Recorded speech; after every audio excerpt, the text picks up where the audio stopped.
Hoy estamos nuevamente en un podcast de Corazón al Día. Estamos con el doctor Miguel Tejeda. Vamos a hablar de una enfermedad llamada amiloidosis cardíaca, una enfermedad poco frecuente, poco diagnosticada, pero que cada vez conocemos más de ella. Tiene un gran impacto en la salud cardiovascular de los pacientes que la padecen y como veremos más adelante, el beneficio neto del diagnóstico temprano de esta enfermedad genera un mejor pronóstico en estos pacientes. Miguel, ¿cómo estás? Muy bien, gracias Luis por la invitación. Nuevamente complacido por estar acá en la, digamos, interpretación y análisis de la evidencia para nuestros pacientes y hablar de un tema que me gusta mucho, me apasiona y vamos a intentar hacerlo sencillo para que nuestros pacientes entiendan qué es la amiloidosis cardíaca. De pronto muchos de nuestros pacientes o de las personas que están viendo este video nunca han escuchado ese nombre o el diagnóstico de esa enfermedad. Amiloidosis cardíaca. ¿Qué es la amiloidosis cardíaca? Entonces, me gusta explicar la amiloidosis como una enfermedad o una condición, y voy a permitirme este término heterogénea, o sea, muy diversa, que se caracteriza por el depósito anormal de una proteína, ¿sí? Yo explico que normalmente las proteínas tienen un proceso, se forman, se degradan, se reutilizan los aminoácidos en todo el proceso y desarrollo pues, de los sistemas corporales, pero cuando la estructura de una proteína cambia, que la hace, digamos, difícil de procesar, se comienza a acumular en los tejidos y eso produce un proceso inflamatorio que al final termina en una disfunción de un órgano. Y como yo te digo que es heterogénea, produce una constelación de manifestaciones clínicas muy diversas y que van a depender de dónde se deposite esa proteína. Entonces, si tú entiendes más o menos cómo es la fisiopatología de la enfermedad, te das cuenta que es un proceso larvado, es un proceso crónico, es un proceso de años, digamos, de depósito de la proteína que va generando ciertas molestias en el paciente. Tal vez creo que esa es la razón, Luis, del por qué esta enfermedad es tan subdiagnosticada o por qué en la práctica clínica diaria no la tenemos tan presente, porque es una enfermedad crónica, muy lenta, muy silente y que cuando se manifiesta, pues probablemente ya hay un compromiso de órganos importantes. Ahora, entender que la amiloidosis es amplia en su presentación y es amplia en las proteínas anormales que se pueden depositar. Por darte un ejemplo, las más frecuentes, las más frecuentes son de dos tipos. Una que se llama amiloidosis por transtirretina y una que se llama amiloidosis por cadenas livianas. La primera está relacionada con una proteína que, como su nombre lo indica, se llama transtirretina, y la segunda está relacionada con una proteína que se produce en el contexto de una neoplasia hematológica, O sea, cáncer. un cáncer. Entonces, el reto está en que cuando tú tienes un paciente que tenga ciertas características clínicas que vamos a hablar más adelante, es diagnosticar y descartar rápidamente que no sea un tumor, que no sea un cáncer, porque eso sí configura una urgencia hematológica desde el punto de vista de tratamiento para establecer un pronóstico. Ese es el reto inicial. Y después de que tú clasificas al paciente, ya obviamente le puedes ofrecer un tratamiento dirigido. ¿Qué tan frecuente es encontrar esta enfermedad en los pacientes? ¿En tu práctica clínica la ves muy seguido? ¿Es infrecuente? ¿Qué nos podrías contar al respecto? Mira que hay una dificultad y es por la forma de presentación de la amiloidosis. Como mencionaba, es tan heterogénea que es posible, es altamente probable que la pasemos por alto muchas veces en el diagnóstico, y esa es la razón por la cual un dato exacto de la frecuencia global de esta condición no la tenemos de forma precisa.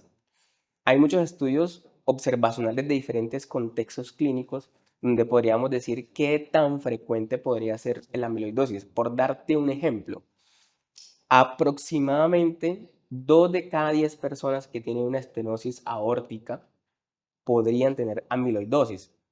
Sin embargo, nosotros como médicos yo creo que fallamos en la no búsqueda de esta condición asociada, porque el paciente tiene estenosis aórtica, le tratamos la estenosis aórtica, pero no buscamos muchas veces cuál es la causa de la estenosis aórtica. que eso podría condicionar en este paciente un pronóstico diferencial si no tratamos esa condición etiológica. Y así te podría hablar de diferentes escenarios. Por ejemplo, cuando hay insuficiencia del corazón, sobre todo la que tiene la fuerza de contracción conservada, ahí hay un escenario importante donde la amiloidosis podría ser frecuente. Un ejemplo típico de otro grupo de pacientes serían aquellos diagnosticados con disautonomía, que en otros podcasts también los hemos tocado, paciente de pronto de 40, 50 años, que consulta por hipotensión, por mareos, por desmayos. Ese paciente podría tener una amiloidosis cardíaca como causa primaria de esa manifestación. Entonces, yo creo que entender la epidemiología como un subregistro es la clave del interés médico por esta enfermedad. Cada vez hay más interés en la búsqueda activa de esta condición y se han, digamos, creado diferentes escenarios desde el punto de vista de diagnóstico para aumentar la precisión y la frecuencia del diagnóstico. Entonces es una enfermedad que claramente está Subdiagnóstico. subdiagnosticada y que ese subdiagnóstico está asociado a una alta cantidad de síntomas y de presentaciones clínicas que dificulta que de forma temprana pueda ser diagnosticada la enfermedad. Entonces, diría uno que Mira que ahí tengo un comentario al respecto de lo que tú dices. Mm, Por ejemplo, hay un diagnóstico muy frecuente, sobre todo en ortopedia, que es síndrome del túnel del carpo bilateral. Para los que no saben de eso, es una compresión del nervio mediano que produce un síntoma típico, que es ese calambre en las manos, ¿sí? Y se sabe que ese diagnóstico puede, digamos, evolucionar durante 20 años. Y en ese momento hacen el diagnóstico de amiloidosis. Si de pronto fuéramos un poco más sensibles a estos síntomas o estas condiciones, podríamos diagnosticarlas mucho antes. Realmente hay una poca búsqueda activa de la enfermedad. entonces, digamos que conociendo que son pues, diferentes síntomas en diversos sistemas del cuerpo, nosotros como médicos deberíamos empezar a buscar un poco más exhaustivamente las diferentes manifestaciones clínicas. Entonces, si pudiera preguntarte, ¿cuáles son las manifestaciones clínicas más frecuentemente asociadas a esta enfermedad con la que de pronto un médico de atención primaria, el médico familiar, el médico internista podrían empezar a sospechar que estén enfrente de un paciente con amiloidosis? Mira que casi, digamos, toda la economía corporal se puede ver afectada por esta enfermedad, por la amiloidosis. Desde depósitos en la piel hasta disfunción por daño en un órgano como el riñón. ¿Qué pasa? Y yo creo que aquí está como el secreto del diagnóstico de la enfermedad y es que depende del enfoque de cada clínico. No es lo mismo el enfoque del neurólogo, al enfoque del internista, al enfoque del cardiólogo con respecto a la amiloidosis, porque la frecuencia de síntomas que vemos en cada grupo de especialidades es obviamente diferente. Entonces, los expertos en el tema en Europa hicieron una reunión hace cierto tiempo y dijeron, mire, esto es difícil, esto es complejo, pero tenemos que arrancar por una premisa básica donde aumentemos la probabilidad del diagnóstico y más aún si está asociado a otra condición. Entonces, ¿qué dijeron ellos? ¿Cuál es el punto de convergencia de todos los pacientes con amiloidosis cardíaca, que es la que nosotros manejamos? El crecimiento de la pared del ventrículo izquierdo Se engruesa el ventrículo. comienza a engrosarse. La razón fisiopatológica ya la dijimos, que es que se deposita la proteína anormal, que no se puede destruir, se queda ahí, se inflama el tejido, pero se va engrosando, llenándose de esa sustancia. Entonces, el punto de partida siempre va a ser el crecimiento de la pared del ventrículo izquierdo. Para darte un dato, deberíamos buscar de forma activa amiloidosis cardíaca en todo paciente que tenga 12 milímetros de espesor del músculo o más. Llámese septum o pared posterior del ventrículo izquierdo. Ahí arranca ese paciente, tú como cardiólogo o como internista dices, bueno, aquí hay una probabilidad, hay que estudiar esto, ¿sí? Entonces tú dices, voy a pensar en amiloidosis si ese paciente tiene otras condiciones asociadas, que es lo que conocemos como banderas o, sí, banderas rojas. Entonces, por ejemplo, todo paciente que tenga esta condición y tenga una estenosis aórtica y que tenga más de 65 años, estaríamos obligados a buscar la amiloidosis. Como yo te decía, no es solamente tratar la estenosis aórtica, muchas veces terminan en reemplazos valvulares quirúrgicos o en algo que se llama TAVI, que es percutáneo, pero no buscamos la causa. Hay que buscar la causa. Y hay un subtipo todavía de estenosis aórtica donde es más frecuente todavía encontrarla, que es algo que conocemos como bajo gradiente, bajo flujo. Por ejemplo, falla cardíaca. Incluso mira que hay algo muy curioso, yo creo que es un tema que sería interesante hablar con otros cardiólogos. En los estudios observacionales, incluso falla cardíaca donde el músculo se debilita, hasta un 11% podrían tener amiloidosis, a pesar de que tengan otra causa de disfunción del músculo. Claro, en la literatura es mucho más frecuente que se hable de la falla cardíaca con fracción de eyección preservada y que es en ese grupo de pacientes donde es aún más frecuente encontrarlo, pero incluso en pacientes en los que la etiología puede ser otra, isquémica o hipertensiva y más, y que la función sistólica esté reducida, ahí puede haber pacientes con amiloidosis. Exactamente. Está también el escenario del paciente adulto mayor, sobre todo, que tenía hipertensión arterial de larga evolución y que venía con 3 medicamentos. Y poco a poco te ha tocado a ti como internista o como cardiólogo desescalar el número de medicamentos que consume, porque el paciente está hipotenso, no, ya no me tolera los 3 medicamentos. Y el paciente no ha hecho nada diferente de su estilo de vida. Pero te toca suspender el enalapril, te toca suspender el amlodipino porque el paciente cada vez tiene más intolerancia al antihipertensivo. Ese paciente debe, digamos, encender una alerta y si tiene hipertrofia del ventrículo izquierdo, engrosamiento del músculo, podría tener amiloidosis.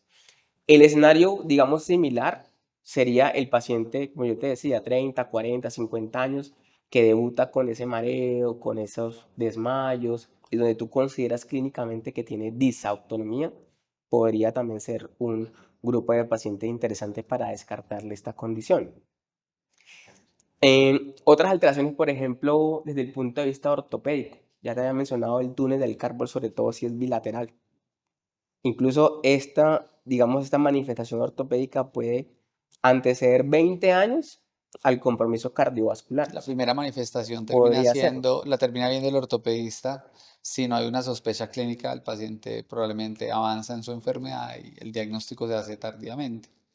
Otra manifestación ortopédica, o bueno, desde el punto de vista de compromiso osteomuscular, es el estrechamiento del canal lumbar, sobre todo en la parte más distal. El paciente comienza a quejarse de calambres o, digamos, sensaciones anormales a nivel de miembros inferiores y se le demuestra en los estudios de imágenes que tiene una estrechez del canal espinal, ¿sí? Sí. Ese es un escenario importante también a considerar. Y hay uno muy curioso que incluso hemos tenido pacientes en cardiometa y es la ruptura de la cabeza larga del bíceps, que es lo que comúnmente se conoce con el nombre de signo de Popeye. ¿Recuerdas el caso que tuvimos? Que típicamente el paciente refiere que de forma espontánea tuvo un, digamos, abultamiento del músculo, ¿sí? En el brazo y cuando le hacen los estudios ecográficos se dan cuenta que está roto el ligamento del músculo. Obviamente esa lesión del ligamento es secundaria al depósito de la proteína normal y es una manifestación muy diciente de que el paciente podría tener una amiloidosis, sobre todo si esto es atraumático. Hay una manifestación importante además que es llamativa y es el compromiso de la piel. Luis, clásicamente le han dicho a uno que hay, digamos, una coloración violácea de la piel, sobre todo a nivel, digamos que orbital, cuando hay incremento de la presión intratorácica, como por ejemplo cuando tienes un episodio de vómito, ¿sí? Y esto se debe porque hay fragilidad de los vasos sanguíneos alrededor de la piel y se produce esa coloración violácea, sobre todo acá. Ujú. Obviamente estos son síntomas, como yo te decía, heterogéneos. Y ahí uno podría decir en cada órgano. Por ejemplo, a nivel renal, si tienes una pérdida de proteínas en el riñón sin una causa clara, aparente, y tienes en el ecocardiograma engrosamiento del músculo, puede ser una amiloidosis. La invitación es a pensarlo. Y en lo que atañe desde el punto de vista cardiovascular, hay diferentes alteraciones en el ecocardiograma y en el electrocardiograma. Entonces tú puedes tener en el electro tamaños de latidos muy pequeños, pueden haber arritmias como una que se llama fibrilación auricular, puede haber zonas dentro del electrocardiograma que parecen que tuvieran antecedente de un infarto, pero no lo hay. Todo esto sumado, digamos que el contexto del ecocardiograma lo puede hacer sospechar a uno que el paciente tenga amiloidosis. Y de pronto en eco tú podrías decirme qué podría uno buscar.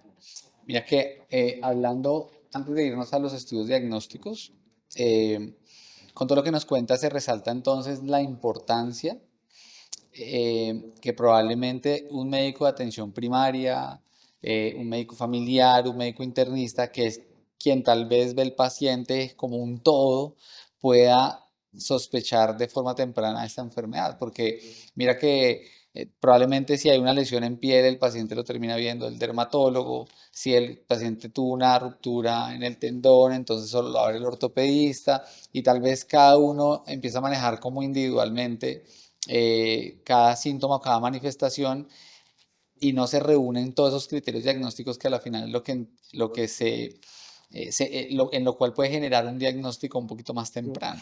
Y es que es muy complejo, Luis, porque, por ejemplo, digamos otro sistema gastrointestinal, un paciente con estreñimiento, un paciente con diarrea, con un sangrado digestivo puede tener amiloidosis. Entonces, realmente son muchos síntomas, son muchas cosas y toca ser muy agudo y como muy pendiente digamos, de entender la posibilidad diagnóstica para uno hacer un diagnóstico temprano, que esa es la idea. Ok. ¿Cuál sería entonces el abordaje diagnóstico en un paciente en el que se tenga la sospecha clínica de amiloidosis con compromiso a nivel cardíaco? Entonces, como dijimos, el punto de partida siempre será el ecocardiograma. Y el ecocardiograma nos va a decir que el músculo está por encima de 12 milímetros o más. Y de ahí parte, digamos, que los estudios complementarios, que como yo te decía, nos invitan a descartar con urgencia la condición neoplásica hematológica, el cáncer, porque sería una urgencia desde el punto de vista de tratamiento. Y aparte de eso, hay que hacer estudios complementarios para descartar que no sea el tipo frecuente de amiloidosis que tratamos los cardiólogos, que es la amiloidosis por transtirretina. Entonces, se han diseñado diferentes formas de abordarlo y se ha concluido que la forma más adecuada para que no se te escape el 98% de las amiloidosis cardíacas es hacer de forma, digamos, en paquete, un grupo de exámenes para descartar rápidamente ambas condiciones. Entonces, debe pedirse siempre unos estudios de sangre y unos estudios imagenológicos complementarios. Los estudios de sangre van dirigidos a descartar el cáncer. Entonces se le pide unos laboratorios que se llaman inmunofijación en suero y en orina y se pide cadenas livianas capa y lambda en suero. Ya, esa es la parte de los estudios en sangre. Ujú. Y la imagen, pedimos una imagen que se llama gammagrafía, más frecuentemente con pirofosfatos, que lo que hace es ver qué tanto capta el corazón con respecto al tejido óseo. Y hacemos una escala comparando esa captación. Eso tiene, para no, digamos, ponerlo como complejo, tiene como una graduación y entre más capte el corazón, mayor probabilidad hay de que el paciente tenga una amiloidosis cardíaca por transtirretina. Entonces, se generan diferentes configuraciones con esos exámenes y uno puede decir si el paciente tiene o no tiene amiloidosis con una alta probabilidad. Incluso antes se requerían mucho los estudios histológicos, ir a tomar biopsias a los tejidos. Y hoy por hoy esa, digamos, prueba diagnóstica está reservada para aquellos casos que son dudosos. Pero en general uno con estas pruebas diagnósticas uno puede hacer claramente todo el abordaje y confirmar el diagnóstico de amiloidosis. Una vez diagnosticada esta enfermedad, mm, ¿cuál es el paso a seguir? Porque, bueno, descartaste que no fuera aquella amiloidosis que genera un compromiso sistémico con un riesgo y un peligro para la vida del paciente, que es la amiloidosis sistémica o la amiloidosis hematológica. Pero esta amiloidosis que compromete el corazón, ¿qué pronóstico tiene? estos pacientes? ¿Les va bien? ¿Se mueren más? ¿Se hospitalizan más? ¿Cuál es realmente el impacto a nivel cardiovascular de tener amiloidosis? Entonces, cuando hablamos de amiloidosis secundaria a una enfermedad hematológica, como te decía, es una urgencia. Hay que buscar el apoyo del grupo de hematología, harán los diagnósticos, pues los estudios complementarios, biopsia de médula ósea, todos los estudios que ellos hacen, y probablemente el paciente, según el perfil, terminará en una quimioterapia. Pero cuando ya descartamos esa amiloidosis de origen neoplásico y nos quedamos con la amiloidosis que manejamos en medicina interna y cardiología, que es por transtirretina, debemos obviamente estadificar al paciente. Ahí es importante hacer otras pruebas, como un test de caminata, hay que pedirle biomarcadores como troponina, proBNP, ver cómo está la función del riñón y establecemos más o menos con estos laboratorios cuál es la probabilidad de que el paciente tenga mayor compromiso en términos de mortalidad. Realmente siempre es importante llegar temprano. ¿Cuál es la dificultad? Que estos pacientes con amiloidosis se comportan diferentes a un paciente con, por ejemplo, con una falla cardíaca usual. Toleran muy mal los medicamentos modificadores de la enfermedad. Tienen mayor predisposición, por ejemplo, a formar trombos dentro del corazón. Casi que, por ejemplo, tú tienes un paciente con amiloidosis que tiene una fibrilación auricular, no hay que hacerle ninguna clasificación del riesgo de cardioembolia, hay que darle tratamiento anticoagulante porque esta enfermedad se comporta diferente desde el punto de vista de gravedad y de pronóstico por la poca tolerancia a las intervenciones, como te mencionaba. Pero afortunadamente, recientemente, en los últimos años, han salido moléculas que están, digamos, enfocadas en facilitar la degradación de esta proteína anormal y mejorar el pronóstico de los pacientes. La más conocida es una que se llama tafamidis, que está demostrada que reduce el riesgo de hospitalización en un 30% y mortalidad en un 30%. Obviamente llegando temprano, como te decía. Ok. En tu práctica clínica como cardiólogo electrofisiólogo, ¿cuántos pacientes has visto con diagnóstico confirmado amiloidosis? Mira que es muy curioso, Luis, porque tú los has llevado muchos años haciendo medicina, pero si uno no se sensibiliza al diagnóstico, uno no la ve. Y eso es una premisa básica en medicina. Uno diagnostica lo que conoce, ¿sí? Entonces, yo te puedo decir que yo tengo en mi vida un antes y un después con respecto a la frecuencia de amiloidosis. Desde que yo fui más consciente, que fui más, digamos, agudo en la sospecha, he visto frecuentemente en la consulta. No te puedo decir que es la causa principal, pero te puedo decir que la he visto con relativa frecuencia, sobre todo en los contextos de los escenarios clínicos que ya hemos hablado. Aquí yo creo que el mensaje es, si tú tienes síntomas inespecíficos, como por ejemplo sangrado digestivo, eh, calambre en las manos, en las piernas, fragilidad capilar muy, digamos, Marcada. frecuente, eh, digamos, hacer como todo el enfoque diagnóstico de la integralidad de los síntomas y tener presente una enfermedad tan compleja de diagnosticar es algo importante. Yo diría que Luis, para responderte, la he visto con frecuencia, más de lo que la veía antes que no la tenía presente. Siempre existe una dificultad en estos pacientes, por lo que hemos hablado en relación a su diagnóstico tardío, en que muchas veces llegamos a diagnósticos en pacientes de 80, 85, incluso 90 años, ¿sí? Eh, el escenario terapéutico en estos pacientes siempre es complejo, ¿no? Mm. Porque estas moléculas son moléculas que no son económicas para el sistema de salud y siempre, como muchas de las enfermedades cardiovasculares, uno de los objetivos principales en el tratamiento de estas enfermedades es mejorar la calidad de vida, el pronóstico, reducir mortalidad.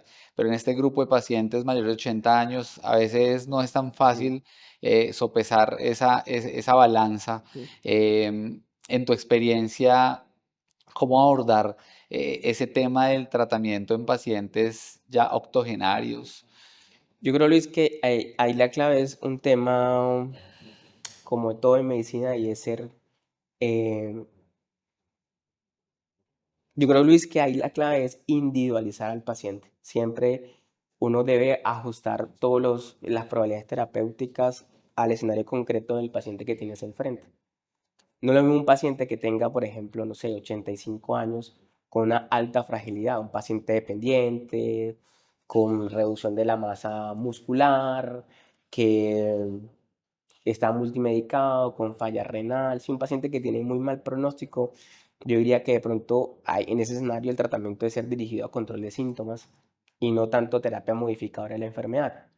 Pero también hemos tenido pacientes con 90 años con una fragilidad, digamos, muy baja, independientes, cuidadores de un hermano, por ejemplo, que también tiene 80 años, es un caso real, y que tiene un pronóstico de vida muy bueno.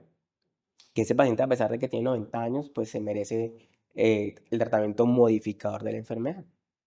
La clave siempre es ser preciso al paciente, el caso. Muy bien, Miguel.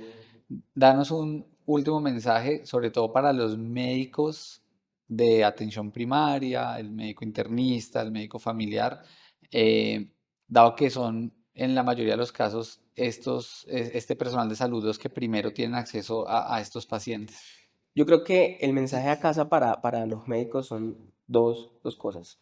Uno, siempre intentar, digamos que, entender que la constelación de síntomas en la mayoría de los casos se debe a una enfermedad. Ese paciente que tiene polisíntomas que uno no sabe qué es, piensa en enfermedades sistémicas. Y lo segundo es que nos acostumbremos a revisar el tamaño del ventrículo izquierdo en el ecocardiograma. Muchas veces llega el reporte del ecocardiograma y automáticamente lo que uno revisa es la fracción de eyección, que es la fuerza de contracción del músculo, y no revisa uno más nada. Lo digo pues en el ámbito de la atención primaria.